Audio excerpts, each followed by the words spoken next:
have vacancies for these positions, they are decreasing their access, and this is a justice issue. Thank you.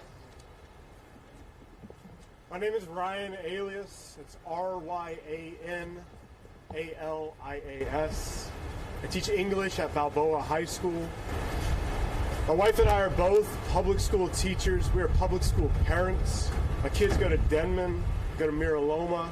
And because of this district's choices, it costs my family $1,500 every month for health care. That amount of money is life-changing to us. If we had that in our pocket, we would be able to save for retirement. We would be able to save for college funds. We'd be able to save for student loans. We'd be able to pay for art classes for our kids. This is the thing that is going to keep educators in the city, invested in the city. Districts up and down the Bay have figured out how to fully fund this, and we're waiting on San Francisco. This is what will stabilize our district. Having fully funded family health care is going to keep educators here and close those vacancies, but we can't wait for it. So the district needs to figure out their priorities. They need to figure them out now. Good morning. Thank you for being here. My name is Spirulina Mason. That's Spiraleena, capital Mason. I am a special ed para, and I work at an Access Transition program. In Access Transition, we work with students with disabilities, many kinds of disabilities, and from 18 to 22 years old. We take these students post-high school and help them have life skills so that they can go out into the community and thrive. We teach our students how to have work skills so that they might be able to make some kind of a living for themselves. And one of the most important things that we teach our Access students at SFUSD is self-advocacy. Self-advocacy, because our students with disabilities need to be able to speak up when they are not being treated fairly.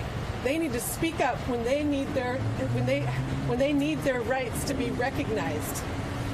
Just this morning at my picket site, one of my students, we've had a lot of students that have been showing up. For the first time ever, some of them to come to something like a protest or a demonstration.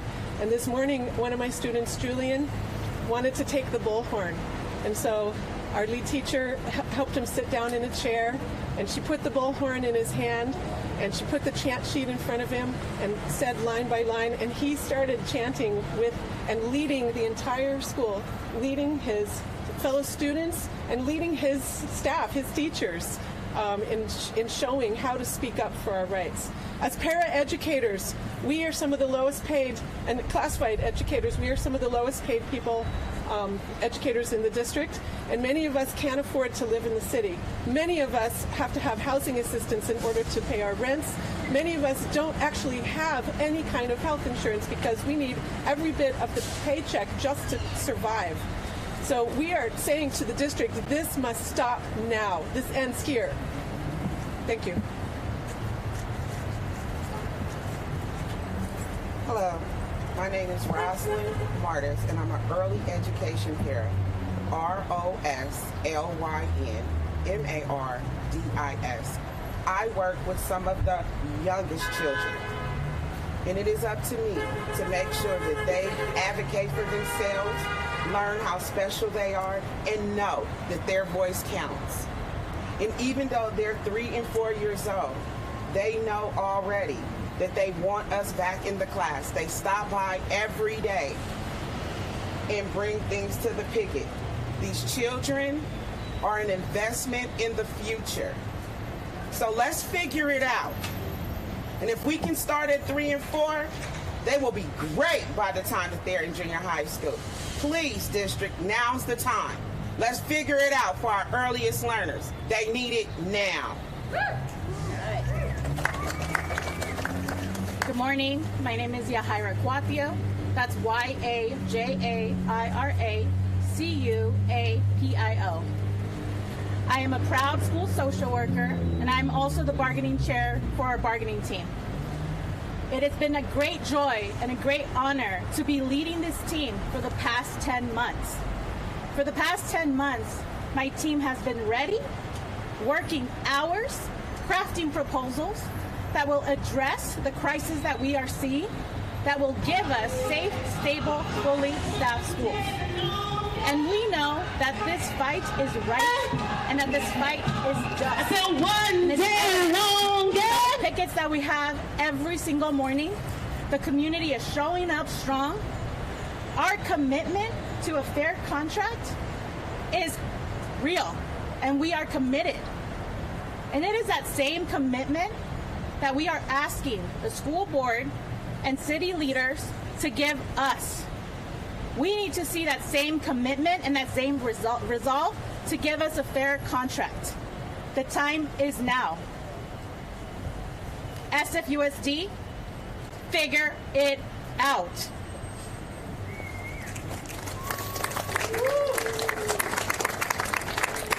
Thank you. You've heard a summary of our issues. We are committed to making sure that we get the agreement we need and we can get back into our classrooms.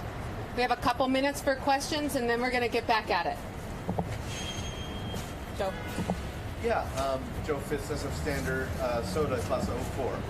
For the special education folks, I wonder if you could talk about the effect on students when you don't have the resources you need to survive and thrive in San Francisco. How does that impact the students? I mean, ultimately, the answer to that question is the reality that we're living right now in schools.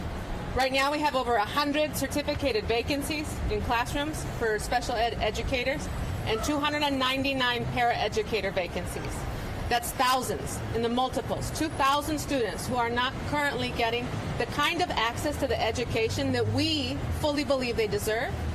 And in order to make an effort to close that issue, the district has to come to an agreement with us on working conditions, improving our ability to serve students, and then making sure that that is committed for the following year so we can recruit new folks to our district and retain the current special educators who are unable under this current workload, under the pressures of this system, to meet student needs individually right now. We need that agreement in order to get us back and to make sure our students are served.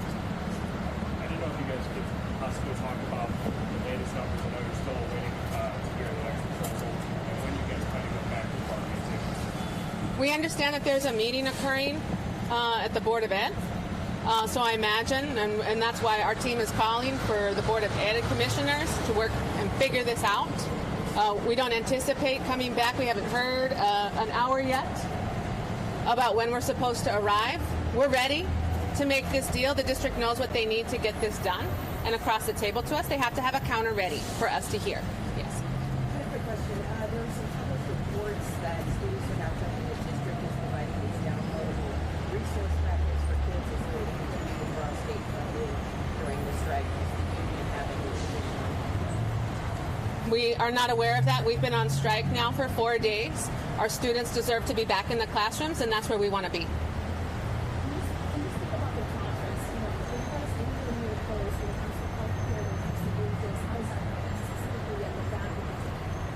We're unclear at this point where the district is intending to meet us, right? We know we need fully funded, 100% premium covered health care in this contract in order to get us back in. On Kaiser, right? Most of us are on Kaiser plans, so we need to make sure we're able to meet that need. We need to have wage increases that are able to keep us working and living in this city. And then really on special education, we need to get a lot closer on that and get an understanding of how we roll in back so that we can make these changes for the next school year. We're hearing in Western Pennsylvania and in LAUS now there are some layoffs that in sort of response to the big companies there have gotten in the past years. Are you worried about that moving with it to have fewer staff with higher wages? This is a tale as old as time. Every single time, districts, and it isn't necessarily related to contracts. Districts are on a cycle. You guys are news reporters. You report on these cycles all the time. when districts are claiming that they have no money and then suddenly they've got $400 million in reserve like San Francisco Unified. Our districts are not banks. Today's dollars for today's students is what this agreement achieves, and they need to figure it out. And the state of California could go a lot further by fully funding public education, and that's a fight we're going to have today, tomorrow, and hopefully joining together for the future. But today's dollars are in that account, and they need to be spent. This is going to be the last question. We are all headed to Embarcadero. We will have more people available to do interviews and stuff over there. Yeah. Could you please clarify the timeline for us? The district is saying that they submitted a closed proposal at 1:30 a.m. last night. That is not accurate. That's not accurate? No. Did you not receive a proposal? No, we did not receive a proposal last night. Yeah, thank you. All right, have a good When day. I say UE, you say SFUE! SFUE! SFUE!